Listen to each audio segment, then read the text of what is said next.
the Small Giants Lab is effectively an incubator for systems change initiatives. And over the last 10 years, maybe even longer, Small Giants has organically supported, incubated, developed, accelerated, nurtured, all those sorts of words, a bunch of projects, interventions, ideas, experiments that we felt needed to be not only funded or supported, but given a kind of safe environment to experiment well beyond the boundaries of what is possible without a sense of protection and comfort. Because from that, you get way more experimentation, way more innovation. And so you can sort of track the last 12 years, a whole bunch of initiatives, some which never got anywhere, they didn't work, some of which have become really profound interventions, in particular in the Australian social and environmental change ecosystem. And I want to talk you through some of them because it's also the case that the sort of work that we've done has often been very quiet, quite deliberately. It's been sort of nurturing from behind the scenes, or what we talk about as below the soil. So you remember we've talked a bit about systems change, we've talked about the iceberg as a model where you're influencing things. So we're doing a lot of the work that's been under the waterline. But Small Giants was the first B Corporation in Australia and New Zealand. So this is now, Danny, 12 years ago, even more. So we spent about 12 months traveling all around the world thinking, where are the communities of practice, the people who are doing the work that we want to do in the world? Where are they at? Where are they gathering? And we went to conferences and we met with people and we saw so much going on in other parts of the world. And when we found B Corp, we found two things. We found a deep sense of community and a total understanding that relationships are actually everything at the end of the day. But then we also found an ecosystem that had built a model that was tangible, it had teeth, and it was starting to have significant impact on the other parts of the ecosystem that they were trying to influence, systems change. So we became the first, but it's pretty lame being the first and only. And so we then spent a whole bunch of time and energy with people in this room. I would like to name Meliana Havea, who is now the chair of B Lab and has been a driving force for this for a long time.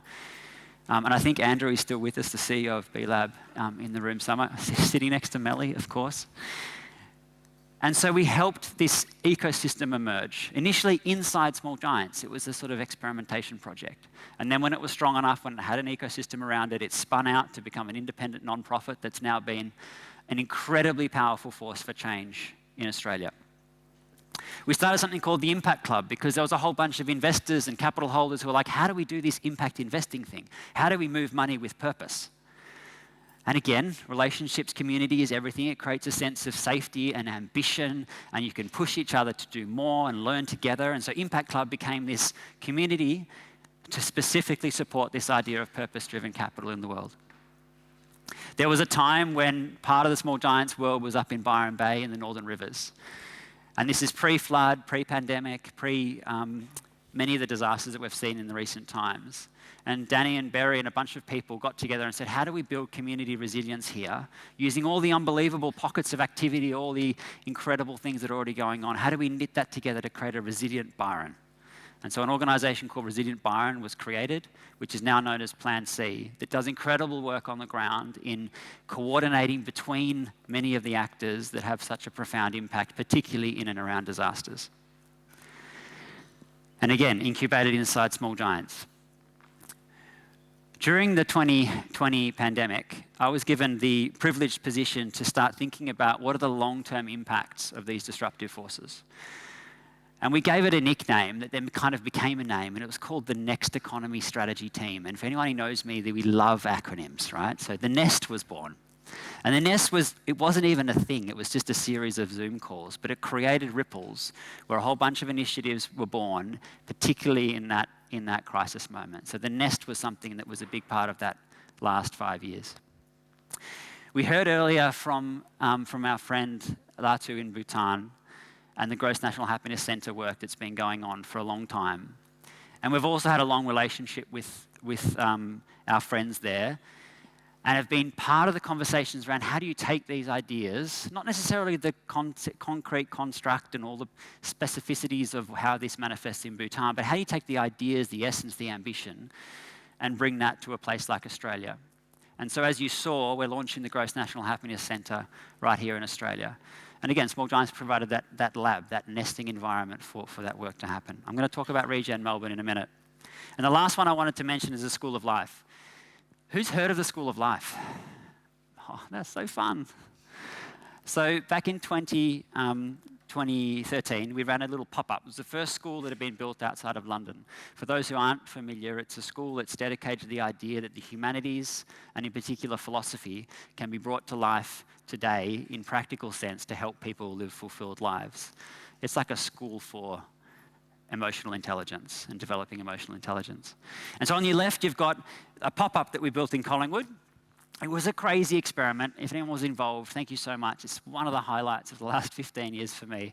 We had about 60 volunteers. We had a construction site in Collingwood.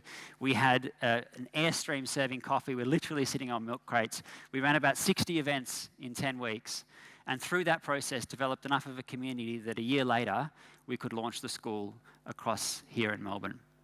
And I tell that story not just because I think it was an incredibly impactful experience. Bottom left, right, you've got Brene Brown in Sydney with 2,500 people. It's not just that it was a profound experience, it's also that it tells a story of emergence. And I want to just tell that in a way that brings me to Regen Melbourne.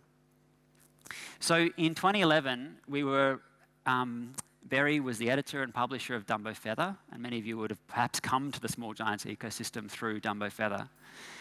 And we were interviewing Alain de Botton for the magazine. It was Conversations with Extraordinary People. And it was this moment where myself and Patrick Pittman, the editor at the time, travelled to London. We had this interview and we started this relationship with Alain, particularly around this idea of the school's an incredible incursion in London. It's creating incredible cultural impact. But how could we potentially spread that to other places? And that obviously got us to the School of Life in Melbourne. When the School of Life developed, we decided actually we should also have the one in Sydney. And so Elle Gamble is in the room. Elle, where are you? Up the back. Elle and I and a bunch of people started the school in Sydney. And when we were launching, we thought, who should we work with to launch the school? And there was a philosopher that we knew called Roman Krznaric, who wrote a book called Empathy, which came out about 15 years ago. His most recent book was called The Good Ancestor, which is how to think long-term in a short-term culture. And Roman Krznaric, this story is going to make sense. This is the nature of emergence. You just got to go with me, and then we'll land somewhere, and you'll be like, wow, okay? So Roman Krznaric is a philosopher, and he's also from Sydney. He's based in Oxford, but he's from Sydney. And so he came out, and he was talking about empathy, and we had thousands of people at the Opera House talking about empathy, thousands of people at Town Hall talking about empathy. Really amazing moment. And we went out afterwards with Roman to say, what are you up to? What do you think the world needs right now? We're thinking about economics. We're thinking about what is the future of business. What do you think the world needs right now? And at dinner, across the table, he said, what the world really needs is instead of an MBA, we need a Masters of Business and Empathy. That's what we need. And over the next 5 years, of course, this idea percolated, and lots of conversations, and we ended up actually doing a Mastery of Business and Empathy. And again, many people in this room would be here because of that program, that education program. So then we get to the Nest, which I described before as this series of forums in 2020. And we were talking about all sorts of things, but one of the topics was the future of the city. And it just turns out that Roman Krznaric's wife was a woman called Kate Raworth, who wrote a book called Donut Economics. But when we were talking with Roman about empathy and the School of Life, Kate was playing with this idea, but the book hadn't been published yet. And so when the book came out, and hands up if you've read Donut Economics or know what I'm talking about, amazing. When the book came out and we all read it and it went bang in the cultural sphere, firstly we said, no way can you have like a husband and wife producing that type of, they've got twins and I can't even imagine the conversations they must have. But you've literally got the empathy guy and you've got the next economy woman in a couple. And so we said, why don't you come and be part of one of these forums with us? Sit in a room with us on Zoom, obviously, and talk about the future of cities. Amsterdam had just done the downscaling work using the donut model to downscale the donut to Amsterdam. And we thought, well, why don't we talk about what that might look like in Australia? And so we had a forum of 3 hours with about 60 people talking about long-term thinking, which is the lens that Roman brought, and donut economics and the future of cities. And of course, in those forums, in that one in particular, A small number of people put up their hand and said, I want to talk about this for real in Melbourne. What would this actually look like to do this work? Which was the seed that then became Regen Melbourne. But there were two other lenses. One was the work that Danny and Barry and others had already done in Byron. Resilient Byron was a place-based organising effort with very similar ideas. And then you had the Gross National Happiness Centre conversation we've been having for many years before that about alternative economics. And so through those two experiences, plus this series of emergent events, we land in Regen Melbourne. There is no way that you could possibly have planned that series of events. There's no way. And nor were we interviewing Alan because we thought it might get to something like Regen Melbourne. And we've had a number of conversations today and beautiful reflections this morning on the nature of emergence. And it's just important to recognise, I think, from our perspective, that when we think about Small Giants Lab, we are really not thinking about what's the next thing we can back. We're thinking about what is the constellation of humans with the right set of conditions that can come together with a direction of travel towards empathy in the next economy. That's our lens. And these initiatives are wonderful things in and of their own right, but it's the ecosystem that matters.